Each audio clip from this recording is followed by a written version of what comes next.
Welcome back, everybody. There's nothing worse than, that little tickle you feel in your throat when you just know you're about to get sick. Well, our guest today says you can actually keep that from ever happening again. It sounds kind of hard to believe. Dr. Raymond Francis joins us live now from Fort Lauderdale, Florida. Hi there, doctor.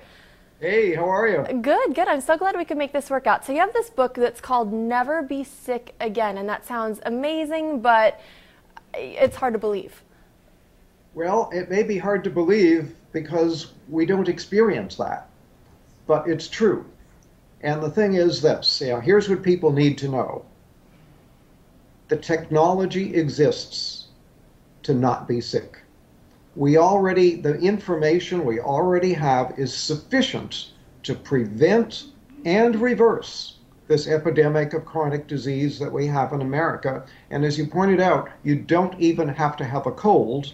And I can tell you that I have had, in the past 26 years, I've had one cold, and I have a very good excuse for that one cold. So I'm 75 years old. I'm in perfect health. I don't take any medications whatsoever. I have boundless energy. I have a clear mind. I don't have an ache or a pain in my body. I'm living proof that you can be healthy and you don't need to be sick. Now, I think I've kind of started to take it for granted that I'm going to get one cold every year, and I plan ahead for that, and I think a lot of people live like that. I can't imagine a life where you never even get a cold. So what are you doing? Well, I have to tell you, at age 48, I almost died.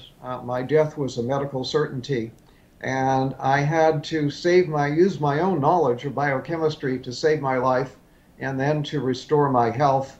And that's what got me interested. Almost dying really caught my interest. What I do, I changed my diet. I changed my lifestyle. I've learned how to eat good food. I take very high quality supplements. In fact, I now make my own supplements and sell them, very, very high quality. I get regular exercise. I meditate on a regular basis. So in short, I changed my diet. I change my lifestyle, and I take very high quality supplements, and that's why I'm so healthy. So what are some changes that all of us can take? Because not everyone is able to, make their own supplements in their home. So what are some simple things that we can do right now to keep ourselves from getting sick again? Okay, well, simple things. If you want to do one thing and only one thing, get off of sugar. Sugar is a deadly metabolic poison. And if you look at it from a biochemical standpoint as to what happens to you when you eat sugar, I wish I had a blackboard here right now and I could fill a whole wall with what happens when you eat just 1 teaspoon of sugar. Now, what about the sugar in, say, like fruit or apple juice or something like that? Well, apple juice, no, but fruit. If you eat a piece of fruit, that's okay. Okay. A fruit juice is not okay because you get too much bioavailable sugar and you get a sugar spike in your blood. But when you get a sugar, you can eat 1 teaspoon of sugar. Within 2 hours, your immunity will be reduced by 50%. And then people say, oh, I caught a cold. No, you didn't. You reduce your immunity and you then made yourself susceptible to an infection. So that's why I don't get colds. I don't get infections because I keep my immunity strong. I don't eat sugar. All because of sugar. So that bag of jelly beans we've been passing around here in the newsroom ever since Easter, that's something that's hurting us. Bad idea. Bad idea. Yeah, you don't want to do that. Sugar, as I say, is a deadly metabolic poison. And what I mean by that is that it screws up all of your biochemistry. Just 1 or 2 teaspoons of sugar will throw your normal biochemistry into chaos for a period of 6 to 8 hours. And that's not very much sugar. It doesn't sound like a lot. Sugar. One cola drink has about 10 to 12 teaspoons. So you eat 1 to 2 teaspoons, your body is going to be in biochemical chaos for 6 to 8 hours. Now, health is when all of your biochemistry is balanced and all your chemistry is working right. When you eat sugar, you throw that balance out for 6 to 8 hours. So if you eat sugar in the morning, put some sugar in your coffee or have a breakfast cereal with a contained sugar, and then have more sugar at lunch and more sugar in the evening, guess what? Your body is going to be in biochemical chaos 24 hours a day. So what's a good amount then to get on a daily basis? None. None. None. Yeah. I'm in trouble. Basically should be outlawed. We should not, and here we allow children, we don't allow children to smoke cigarettes. We don't allow children to drink alcohol, but we allow them to buy sugar and eat sugar. Sugar is far more dangerous than alcohol or cigarettes. Really? Yeah, I was going to ask you, what do parents need to do? Because you're going to have a hard time convincing your child who wants candy right now that that's not good for them. Right. I understand the problem. I'm well aware of it. But you asked the question, what can people do? That's one thing anybody can do to improve their health. Sugar causes every imaginable disease. For example, Alzheimer's. Sugar is the leading cause of Alzheimer's.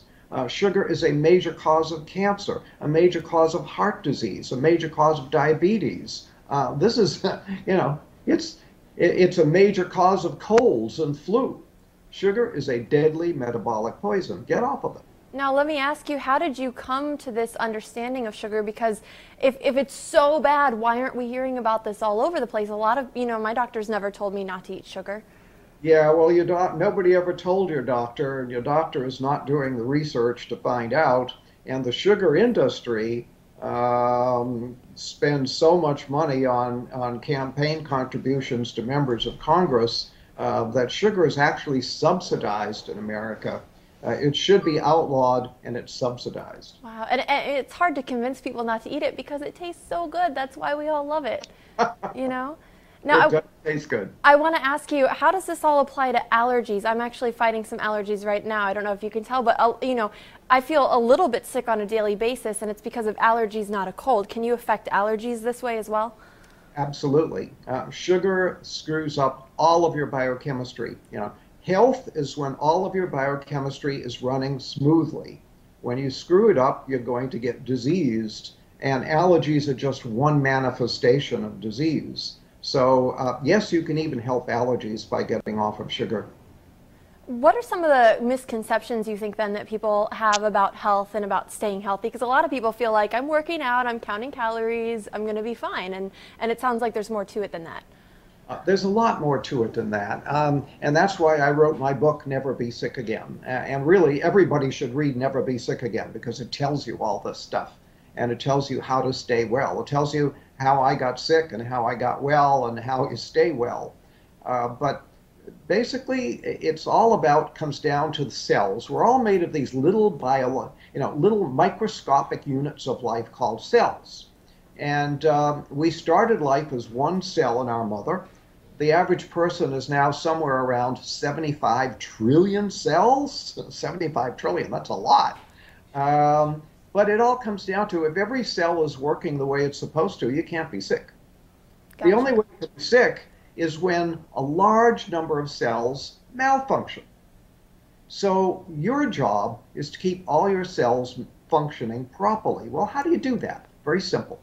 You give the cells all the nutrition they need on a daily basis, and they have a grocery list of what they need. So give them what they need on a daily basis, and keep them free of toxins that can interfere with the normal function of the cell, and then the cells will function normally, and then you can't be sick. So you see, you can live a disease-free life simply by keeping your cells functioning normally.